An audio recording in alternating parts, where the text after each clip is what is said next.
سیدہ عائشہ صدیقہ کہتی ہیں زمانہ سو جاتا اور میرے رسول مصلی بچھا کے کھڑے ہو جاتے. او یار کھیتی باڑی کر کے نہیں, محنت مزدوری کر کے نہیں. جناب عائشہ کہتی ہیں میں یہ بھی دیکھتی کہ حضور ایک آیت شروع کرتے تو ساری رات اسی کو پڑھتے, اور میری نظر جاتی تو قدم مبارک پہ ورم آ جاتا. یار نماز پڑھ کے اتنی مشقت کر کے اتنی جد و جہد کر کے ورم آ گیا, یا رسول اللہ اتنی محنت کیوں کرتے ہو؟ فرمایا افلا اکون عبدا شکورا, کیا میں اپنے رب کا شکر گزار بندہ نہ بنوں؟ صحابہ کا ذوق عبادتوں کا, ریاضتوں کا, تلاوتوں کا, طبیعت ہے ان کی. وہ ایک دوسرے کو, حضرت مولا علی شیر خدا کرم اللہ تعالی وجہہ الکریم کے زمانے میں روم کے بادشاہ نے کہا یار یہ مسلمانوں کا پتہ تو کرو, یہ آخر کیوں اتنے زیادہ مجاہد ہیں. اس زمانے میں جاسوس بھیجنے کا مزاج تھا, اب تو جاسوس پکڑا جاتا ہے, اب تو جاسوس ہے, اور جاسوسی کا شوق ویسے آج بھی ہے. عرض کروں تھوڑی سی بات اس عنوان سے. پتہ کیا ہمارا مسئلہ ہے, ہم جہاں جاتے ہیں نا وہاں تھوڑی خوشبو سونگنے کی کوشش کرتے ہیں. وہ کیا ہے تو یہ کیا ہے تو ادھر کیا ہے تو تھوڑا سا ادھر کیا ہے. میرے رسول پاک پڑھیے درود شریف, سارے پڑھیے ذرا زور سے, صلی اللہ تعالی. نبی پاک علیہ السلام نے فرمایا جاسوسی نہ کرنا ورنہ تم بندوں کو خراب کر دو گے, اور فرمایا اس طرح نہ ہو کہ تم کسی کے اب کھول نہ نکلو تو تمہارے پہلے کھول جائیں. یہ جو ذوق ہے نا یہ ختم کریں, چھوڑیں. مطلب آپ کس چکر میں پڑے ہوئے ہیں, اتنی زیادہ توجہ کرنے کی کیا ضرورت ہے؟ کام سے کام رکھیں, اس میں بندہ تھوڑا سا نا آسان رہتا ہے. یہ جو بہت زیادہ ٹٹولنے والے لوگ ہوتے ہیں نا وہ بےچارے پھر عمر ٹٹولتے ہی گزار دیتے ہیں, اس لیے کہ مزاج ہی بہت پکا ہے. بوری کا منہ کھول کے اندر تک ہاتھ ڈالنا, تو پھر کئی دفعہ سامنے سے بچھو بھی لڑ جاتا ہے, خرابی ہوتی. تو جاسوسی کی جاتی تھی. اس نے بھی جاسوس بھیجے, کیونکہ قبیلوں کے لوگ تھے, کچھ مسلم کچھ کافر, پہچانے نہیں جاتے تھے لوگ. تو کچھ لوگ اس نے بھیجے, انہوں نے آ کے نا تحقیق کی, ریسرچ کری کہ آخر ماجرا کیا ہے. تو واپس جا کے انہوں نے رپورٹ دی نا روم کے بادشاہ کو. اس رپورٹ کا ایک جملہ بڑا شاندار ہے. وہ کہنے لگا بادشاہ ہمیں مسلمانوں کی کوئی سمجھ نہیں آئی, ہمیں کوئی سمجھ نہیں آئی. انہوں نے کہا کیوں نہیں سمجھ آئی؟ کہنے لگے یار عجیب بندے ہیں, جب رات مصلی پہ بیٹھتے ہیں تو یوں لگتا ہے ان کا دنیا سے رشتہ ہی کوئی نہیں, کوئی کسی کو نہیں جانتا. کوئی اپنے دکھ سنا کے رو رہا ہے, کوئی اپنی بات کر کے رو رہا ہے, لگتا ہے کہ ان کا کوئی رشتہ ہے ہی نہیں جب مصلی پہ بیٹھتے ہیں. اور فرمایا جب سویرے یہ جہاد کرنے نکلتے ہیں تو لگتا ہے ان سے زیادہ دلیر ہی کوئی نہیں. حالانکہ جو مصلوں پہ رونے دھونے کے لوگ ہوتے ہیں وہ کئی دفعہ جہاد میں کام نہیں کرتے, لیکن عجیب لوگ ہیں کہ رات کے راہب ہیں, دن کے مجاہد ہیں, کوئی سمجھ نہیں آتی. میرے عزیز ان لوگوں نے مصلی آباد کر کے رکھا, تلاوتیں ان کا ذوق رہی, منظر روز پڑھنا, اسباق پڑھنا, وظائف پڑھنا, یہ ان کا ذوق رہا. اعلیٰ حضرت بریلوی رحمت اللہ نے 1000 کتاب لکھی ہے, لیکن الوظیفۃ الکریمہ کے نام سے جو وہ صبح و شام وظائف پڑھتے تھے وہ الگ انہوں نے ان کو بیان کیا, پابندی کے ساتھ اپنی اللہ اللہ کرتے تھے. شیخ شہاب الدین سہروردی رحمت اللہ علیہ اس پر ایک بندے نے اعتراض کیا. اس نے کہا جی آپ کس قسم کے صوفی ہیں, مرید بیٹھے ہیں اور آپ وہاں نفل پڑھ رہے ہیں. یہ بھی بڑا مسئلہ ہوتا ہے نا, جو بندہ ملنے آتا ہے وہ اپنے ٹائم کے حساب سے آتا ہے, اور پھر اس کا یہ بھی خیال ہوتا ہے کہ پیر صاحب جو ہیں وہ چونکہ درویش ہیں تو نہ انہیں روٹی کھانی چاہیے نہ سونا چاہیے, چونکہ وہ درویش ہیں, اور ہم چونکہ درویشوں کے ماننے والے ہیں لہذا ہمارا یہ طریقہ ہونا چاہیے کہ جیسے ہم کہیں درویش ویسے ہی کر جائے. حالانکہ جس کو آپ درویش کہیں گے آپ اس کی مانیں گے, آپ منوائیں گے نہیں, تو ہمارا مزاج ہوتا ہے. شیخ شہاب الدین پر لوگوں نے اعتراض کی, حضور لوگ ملنے آئے ہیں, زیارت کرنے آئے ہیں, یہ بندے دعا کرانے آئے ہیں, اللہ اللہ کرانے آئے, اور آپ نفل پڑھ رہے ہیں. کیا جملہ ہے, کیا حسن ہے, کیا خوبصورتی ہے. فرمانے لگے رب رسول سے مانگنے کے لیے مصلی بچھایا ہے, اگر وہاں سے مانگوں گا نہیں تو تمہیں دوں گا کیا؟ پہلے مجھے کچھ لے تو لینے دو, اگر میرے پلے کچھ ہے ہوگی تو آگے دوں گا نا. تو میں مانگنے گیا تھا کہ یا اللہ دے, تیرے بندے لینے آئے, دے تو میں کچھ لوں گا تو آگے دوں گا نا. لیکن ہمارا یہ سٹیٹس, یہ مزاج, یہ شعور نہیں ہے. گپیں, کہانیاں, داستانیں, گفتگو, خطابت, واز, کیا بات. لیکن اگر کچھ کرنے کا کام ہو تو وہ نہیں ہم سے ہوتا. میرے نبی کریم علیہ الصلوۃ والسلام نے مصلی سے دل لگانے کا درس دیا, حضور نے توجہ دلائی. صحابہ اس ذوق کے حامل لوگ تھے وہ کوشش کرتے تھے جناب صدیق اکبر رضی اللہ تعالیٰ عنہ کا عبادت کا مزاج ہمیشہ قائم رہا. حضرت عمر فاروق ساری رات اللہ کے حضور کھڑے رہے. حضرت عثمان غنی رضی اللہ تعالیٰ عنہ عشاء کی نماز پڑھ کے 2 رکعتوں کی نیت باندھتے تھے. 15 سپارے پہلی رکعت میں پڑھ دیتے تھے اور 15 سپارے قرآن مجید کے دوسری رکعت میں پڑھ دیتے تھے. آپ نے نا حضرت عمر فاروق کے وصال کے بعد ان کی ایک بیوہ سے نکاح کیا.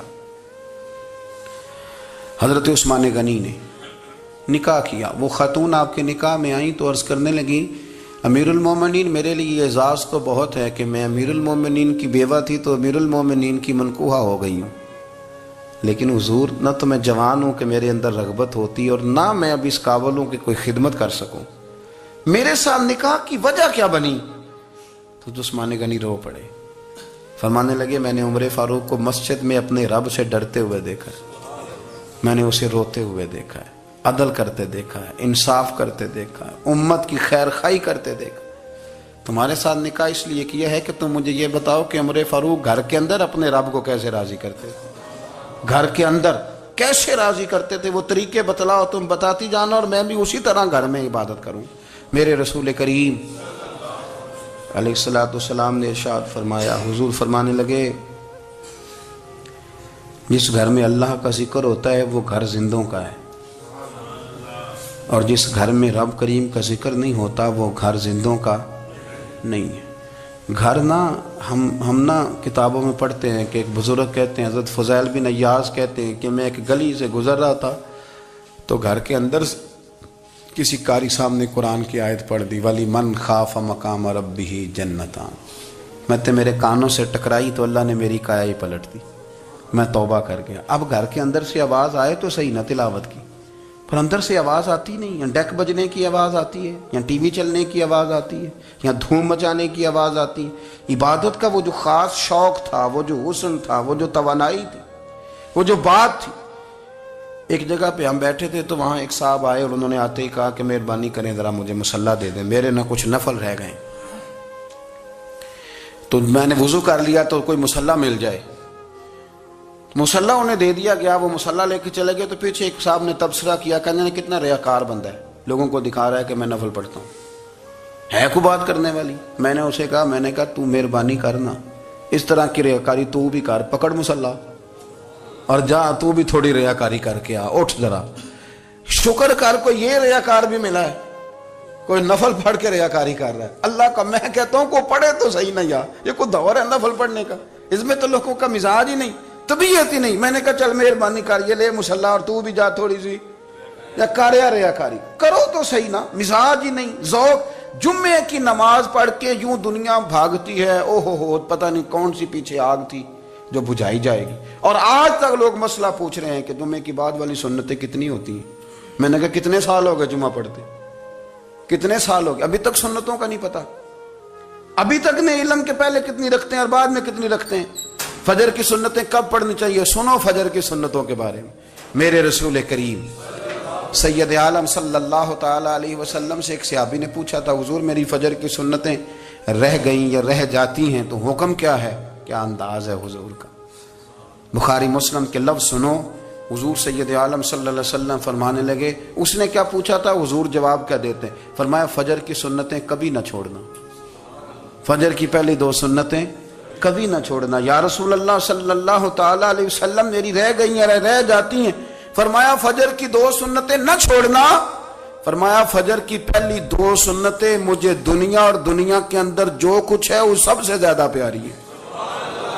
فجر کی 2 سنتیں دنیا اور دنیا میں جو کچھ ہے مجھے وہ سب سے زیادہ پیاری ہیں، اس لیے فجر کی سنتیں نہ چھوڑنا. اپنا ذوق، اپنی طبیعت، ہم نے نا ذوق غلط بنا لیا ہے. اگر 20 بندے کہہ بھی دیں گے تو نے بڑی شاندار تلاوت کیا تو کیا اس سے بنے گا؟ 100 بندہ کہہ بھی دے تیری کیا بات ہے، کیا بات ہے نعت خاں کی، کیا بات ہے علامہ صاحب کی، پیر صاحب کی، پیر مہر علی شاہ صاحب رحمت اللہ علیہ. آپ تشریف فرما تھے تو آپ کے ایک ہی بیٹے بابو جی جن کو کہا جاتا ہے، جس دن صاحبزادے پیدا ہوئے تو خادم نہ وہاں سے نکلا. ان لوگوں کے شوق اور طرح کے تھے نا تو ان کی توجہ بھی اپنے شوق کی طرف رہتی. تو خادم نکلا اندر سے، پیر صاحب مبارک ہو، پیر صاحب مبارک ہو، پیر صاحب مبارک ہو، پیر صاحب مبارک ہو، شور کر رہا ہے. تو پیر صاحب کو وجد ہو گیا، اللہ اکبر اللہ اکبر اللہ، او کیا ہوا، کس بات کی مبارک دے رہے ہو؟ عرض کی حضور اللہ نے بیٹا دیا ہے۔ تو آپ فرمانے لگے اچھا حضور آپ کیا ہوا، آپ تو پریشان ہو گئے۔ فرمانے لگے جب تو نے 3 دفعہ کہا نا مہر علی کو مبارک ہو، تو میں سمجھا تھا شاید تجھے کسی نے بتا دیا ہے کہ مہر علی سے اللہ راضی ہو گیا۔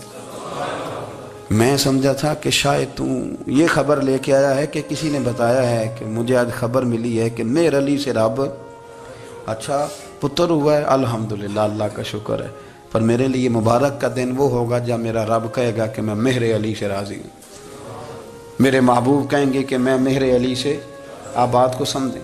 شوق ہی کسی اور طرف تھا، دل ہی کہیں اور لگا ہوا تھا، طبیعت ہی کہیں اور مائل تھی۔ کوئی وظیفہ پوچھتے تھے تو پڑھتے تھے وہ لوگ، کچھ اللہ اللہ انہیں بتائی جاتی تھی تو کرنے کا ذوق رکھتے تھے، طبیعت تھی، قائل تھے۔ حضرت ربیع کہتے ہیں میں بڑی دور سے سفر کر کے گیا حضرت اویس کرنی سے ملنے، بڑی دور سے، اور جب میں پہنچا تو فجر کا وقت تھا، تو حضرت اویس کرنی کو میں نے پا لیا، تو وہ نماز پڑھ کے نا قرآن شریف لے کے بیٹھ گئے۔ فرماتے ہیں اشراق چاشت کا وقت ہوا تو نفلوں کی نیت باندھ لی۔ محدث ابن الجوزی نے لکھا ہے، فرماتے ہیں پھر جب زوال کا وقت ہوا تو مسجد میں جھاڑو دینے لگ گئے۔ زور کی نماز پڑھ کے تو عصر کی تیاری تک وہ مسجد میں بیٹھے رہے، اور میرے نبی پاک علیہ السلام نے فرمایا جو نماز کے انتظار میں بیٹھا ہو وہ نماز ہی میں ہے، وہ نماز ہی میں ہے۔ فرمایا میری دنیا میری امت کی جو رہبانیت ہے نا وہ اتنی ہے کہ نماز کا انتظار کرے، اذان کے بعد نماز کا یہ راہب ہے، یہ اس وقت چھوڑ کے بیٹھے ہیں سارا کچھ۔ فرماتے ہیں عصر تک انہوں نے اللہ اللہ کی، پھر مغرب تک کی، عشاء کی نماز ہوئی تو نماز پڑھی تو وہ تھک گئے، اب مجھے وہ فارغ ہوں مصلی چھوڑے تو میں ملاقات کروں نا۔ یہ آپ حیران نہ ہو کہ اتنی دیر بندہ کیسے اللہ اللہ کر، ہم نے کی نہیں نا اس لیے ہم پریشان ہیں، جو عادی ہوتے ہیں وہ کر بھی لیتے ہیں، وہ یہ کام، میری بات کی سمجھ آ رہی ہے؟ جب جاتے ہو کسی دفتر میں تو 8 گھنٹے کھڑے رہ لیتے ہو نا، مجبوری ہوتی ہے تو کھڑے رہا جا سکتا ہے۔ پاسپورٹ کے دفتر بولیے، امیگریشن کی لائنوں میں، اور میں نے تو امبیسیوں میں بندے 12 گھنٹے پہلے جا کے کھڑے دیکھے، رہ لیتے ہیں کھڑے۔ تو اگر ان کاموں کے لیے رہا جاتا ہے تو اللہ رسول کے لیے بھی کھڑے رہا جا سکتا ہے۔ تو فرمانے لگے کہ جب عشاء کی نماز کے بعد آخر انسان تھے، تھک گئے، نیند کا غلبہ ہوا تو تھوڑی ایسے آنکھ بند ہوئی تو کھلی تو رونے لگے۔ حضرت ویسے کرنی رو کے کہنے لگے مالک مجھے غافل تو نہ کر، ابھی میں نے کیا بھی کچھ نہیں، دن ختم ہو گیا، کوئی نفل نہیں، کوئی اللہ اللہ نہیں، اللہ مجھے غافل نہ کر، میری مدد فرما۔ فرماتے ہیں جب وہ روئے تو میرے ساتھ جو شخص تھا میں نے کہا اٹھو چلیں، کہنے لگا حضور ملنا نہیں، فرمایا جو میں لینے آیا تھا وہ مجھے مل گیا ہے، جو میں ان سے سیکھنے آیا تھا وہ مجھے نصیب ہو گیا، اب اور میں نے کیا لینا، ختم ہو گئی بات، اٹھو چلیں۔ اللہ کے بندوں نے حضرت ربیعہ بن کعب اسلمی رضی اللہ تعالیٰ عنہ فرماتے ہیں، کہتے ہیں جب بنو قریظہ اور بنو نذیر یہودیوں کے ساتھ حضور علیہ السلام نے جنگ کا اعلان فرمایا تو وہ دشمن ہو گئے، ہمیں خطرہ تھا کہ وہ رات کو کہیں محبوب کو تکلیف نہ دیں، تو کچھ لوگ نا تلواریں لے کے نبی پاک کے دروازے پہ پہرے داری کرتے تھے۔ گن مین رکھنا حرام نہیں، اگر کسی کو واقعی خطرہ ہو تو اس کے لیے سنت بھی ہے۔ حضرت علی المرتضیٰ تلوار لے کے حضور کے گھر کا پہرا دیتے تھے۔ حضرت ربیعہ بن کعب اسلمی رضی اللہ تعالیٰ عنہ فرماتے ہیں کہ رات میری ڈیوٹی تھی کہ میں حضور کے گھر کا پہرا دوں گا، تو فرماتے ہیں میں باہر سن رہا تھا، ساری رات ہی میرے نبی پاک نے اللہ کی تسبیح پڑھی، ساری رات، کبھی تسبیح، کبھی تحلیل، کبھی تحمید، کبھی تکبیر، ساری رات۔ فرماتے ہیں ساری رات حضور پڑھتے رہے اور ساری رات ہی میں سنتا رہا، مجھے اونگ آ گئی، میری آنکھ لگ گئی، حضور ابھی پڑھ رہے تھے، میں تھک کے سو گیا، اور فرماتے ہیں جب میری آنکھ دوبارہ سے کھلی تو میرے کانوں میں پھر کوئی چیز گونجی تو میں نے کان لگایا تو میرے حبیب ابھی بھی اللہ کو یاد کر رہے، ساری رات حضور رب کی عبادت کرتے، اسی لیے تو کہا یا ایھا المزمل قم اللیل الا قلیلا، حبیب ساری رات تو نہ جاگا کا، تھوڑا آرام بھی کر لیے گا۔ میرے بھائی اپنا مصلی، اپنی عبادات، اپنے وظائف، اللہ اللہ جو آپ نے کسی سے سیکھی ہے اس کو کبھی کمزور نہ ہونے دیں۔ شجرہ شریف جو کسی بزرگ سے آپ لے لیتے ہیں تو کیا رسم ہے کوئی؟ اس پہ کچھ لکھا ہوتا ہے، وہ پڑھنے کے لیے دیا جاتا ہے، اس پہ لکھا ہوتا ہے کہ یہ اللہ اللہ آپ نے کرنی ہے۔ ساری زندگی کسی اسکول میں داخل ہو گئے اور وہاں جا کے آپ نصاب ہی نہ پڑھیں، کتاب ہی نہ کھولیں تو پاس ہو جائیں گے؟ وہ کہتے ہیں میں 20 سال جاتا رہا ملا کچھ نہیں، تو آپ نے لیا کیا ہے؟ ایک اتنی سی کتاب تھی، اس کو تو کھول کے آپ دیکھ نہیں سکے، اس کے وظائف تک تو رسائی نہ ہوئی، اس لیے کہ اللہ اللہ کرنا مشکل ہے اور تصویر کھنچانا یہ آسان کام ہے۔ تو جو آسان ہے اس طرف ہماری توجہ لگی رہتی ہے اور جو مشکل ہے اس طرف ہم ذوق پیدا نہیں کرتے۔ یا ایھا الناس اعبدوا ربکم الذی خلقکم والذین من قبلکم لعلکم تتقون، اے لوگوں اس رب کی عبادت کرو